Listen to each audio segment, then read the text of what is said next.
Um ano após ter sido divulgado o relatório sobre abusos sexuais na Igreja Católica e a poucos dias de ser divulgado o resultado do trabalho do Grupo Vita, de apoio às vítimas, Filipe Avilés, jornalista em assuntos religiosos e comentador SIC, elencou dados do relatório sobre os abusadores. Filipe, muito bom dia. São dados que vamos mostrar agora aqui através de dois quadros, mas o que suscitou, o que te levou a esta investigação? Bom, isto é um trabalho, é a sequência de um trabalho que eu comecei a fazer já há quase 14 anos, porque eu estava atento ao que se passava noutros países, percebi que isto eventualmente iria chegar a Portugal, esta questão dos abusos, inevitavelmente. Portugal não é uma exceção, como ficou claro o ano passado com o lançamento do relatório, e percebi que à medida que iam sendo notícias um bocadinho às pinguinhas, sem muita informação, às vezes com contradições, que era preciso sistematizar ao máximo possível os dados que existiam. E foi o que tu fizeste, sistematizaste, mas com base no relatório. Pronto, e depois eu tenho dados no meu site, atualidadereligiosa.pt, desde os últimos 14 anos, mas como o relatório era um organismo especial, quis separar para se perceber exatamente quais são os frutos, quais são as consequências do relatório, e já temos alguns desses dados, embora haja casos ainda por resolver. Vamos olhar então para esses dados que já são concretos. Temos aqui um total de 114 abusadores, 97 em dioceses, 17 em institutos religiosos. Consegue-nos fazer aqui uma distinção clara? Institutos religiosos, falamos de organizações ou associações ligadas à Igreja Católica? Sim, ordens religiosas. Um parênteses, alegados abusadores, evidentemente, até porque em muitos casos houve já casos ilibados ou arquivados, mas pronto, para facilitar. Falamos de ordens religiosas, aqui houve logo alguma estranheza. Se lembram, as listas saíram em dois tempos diferentes. Primeiro para as dioceses, há 21 dioceses em Portugal. Duas dessas dioceses não tiveram nome nenhum, as Forças Armadas e Santarém. Todas as outras tiveram pelo menos um.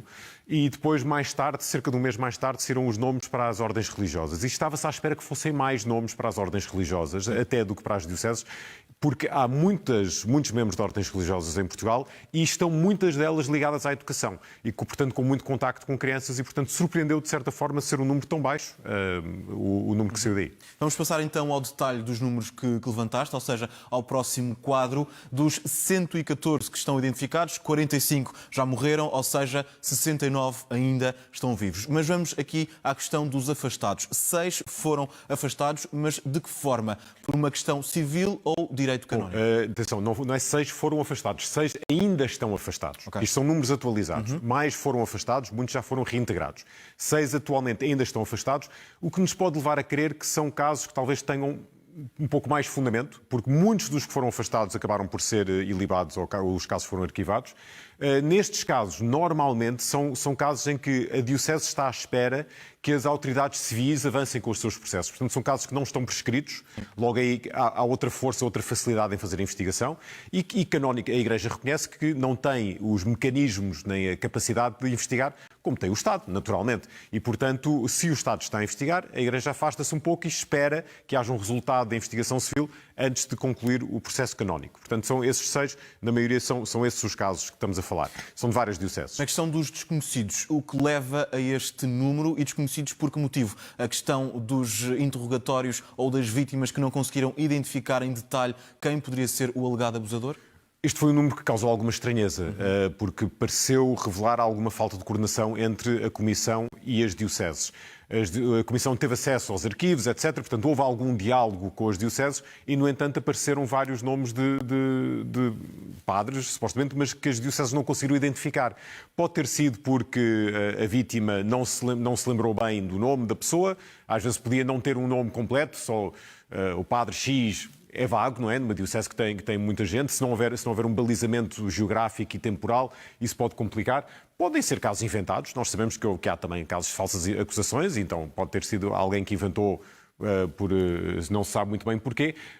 A verdade é que os dados que as dioceses tinham não lhes permitiram identificar aquela pessoa nos seus arquivos e, portanto, são casos desconhecidos, não sabemos mais nada sobre eles. Há aqui um número que salta à vista, que é os resolvidos pelo direito canónico. Perguntar-te qual foi a decisão e se passou por uma decisão também civil.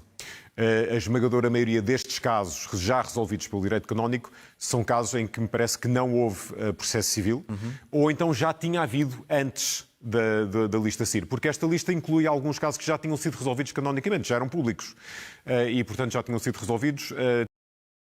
tanto civilmente como canonicamente. A esmagadora maioria destes casos foram arquivados ou ilibados. Cerca de 25% de todos os nomes dos 114 foram arquivados ou ilibados. E dentro deste universo dos que foram possíveis identificar em que houve um processo, foi a esmagadora maioria. Há 6 casos de condenações, na maioria condenações a medidas disciplinares. Pode passar, por exemplo, por proibir o contacto com crianças, por estar X tempo fora do Ministério e depois ser reintegrado mais tarde.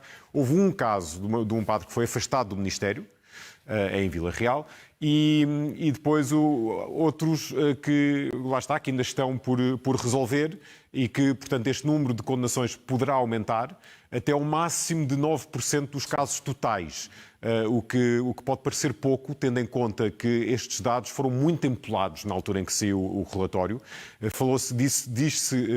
Foi dito que ia haver uma lista de 100 padres ativos pedófilos. Não era o caso, muitos já tinham morrido, muitos estavam reformados, alguns não eram conhecidos e, portanto, parece nesse sentido que isto foi muita parra e pouca uva. Sim. Agora, temos que nos lembrar que o verdadeiro fruto deste relatório foi mostrar a realidade, um quadro da realidade que houve também em Portugal e poder-se trabalhar para o futuro sobre isso. Isso, relativamente a esse trabalhar para o futuro, o Grupo Vita entrou em funções depois da Comissão Independente. Na próxima semana vai apresentar os resultados. Muito se tem falado das propostas, que possíveis propostas poderá avançar. Muito se tem falado também relativamente às indemnizações. Dom José Ornelas, na última entrevista que deu, uma resposta escrita à Lusa, disse que a prioridade é o bem das vítimas, é possível melhorar o modo de agir, escutar e acompanhar. A questão do apoio psicológico já avançou, a questão das indemnizações ainda está muito no cinzento. Qual será aqui, a teu ver, uma das principais propostas e qual será também o caminho a seguir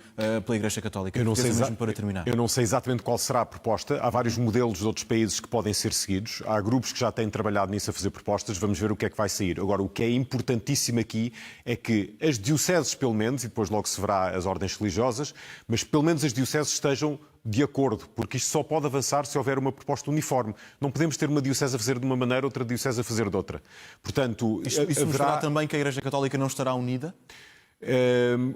Eu acho que, infelizmente, tem faltado unidade na resposta dos bispos a esta questão.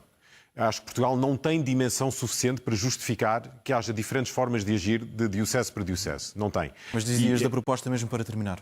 Em relação à proposta, pode passar por criar um organismo independente, pode ser tutelado mesmo pelo Grupo Vita, o que implicará, a meu ver, que o Grupo Vita se prolongue no tempo, porque inicialmente quando surgiu o Grupo Vita tinha por objetivo extinguir-se ao fim de X anos e capacitar as comissões diocesanas, mas parece-me que as comissões diocesanas ainda não ganharam credibilidade aos olhos das vítimas que existem e do povo para poderem assegurar esse papel. O Grupo Vita tem essa credibilidade e pode fazer de pivô, nesse caso, de avaliar os casos e de sugerir uma indemnização. Pode-se criar um fundo, por exemplo, em que todas as dioceses contribuem e seja estipulado um valor por vítima, que em casos excepcionais de particular gravidade pode ser superior.